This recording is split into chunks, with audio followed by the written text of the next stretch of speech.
கவுண்டியை நான் first explain பண்ணிடுறேன். நம்ம வந்து we are in San Joaquin County. We have 10 schools total. ஒரு ஸ்கூல் வந்து கன்ஸ்ட்ரக்ஷனில் இருக்குது, ஒன்று ஹை ஸ்கூல், பாக்கி 8 schools மவுண்டன் ஹவுஸ் ஸ்கூல்லையே இருக்குது.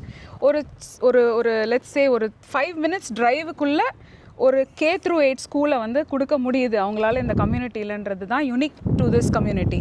ஸோ நம்மளுக்கு வந்து இப்போ 8 ஸ்கூல் இருக்குன்னா 8 டிஃப்ரெண்ட் வில்லேஜஸில் இந்த ஆப்ஷனை வந்து அவங்க அவைல் பண்ணி வச்சுருக்காங்க. அப்போ நம்மளுக்கு என்ன அட்வான்டேஜ், நான் வெளியில் இருக்கிறதுக்கும் இங்கேக்கும் என்ன சொல்கிறேன்னா, அங்கே வந்து ஒரு 1000 பேர் படிக்கிற இடத்துல இங்கே வந்து ஒரு 200 பேர் தான் படிப்பாங்க.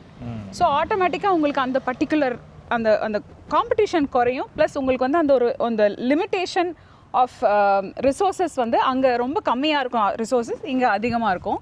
ஸோ வெளியிலேருந்து வர்றவங்க பயப்பட வேணான்னு நான் நினைக்கிறதுக்கு என்னென்னா, அனதர் யூனிக் திங் இஸ் நம்ம ஒரு K-8 ஃபெசிலிட்டி இருக்கிற ஒரு ஊர், kindergarten through 8th grade. So இந்த மிடில் ஸ்கூல் கான்செப்ட்ன்றதே தூக்கி வெளியில் போட்டாங்க.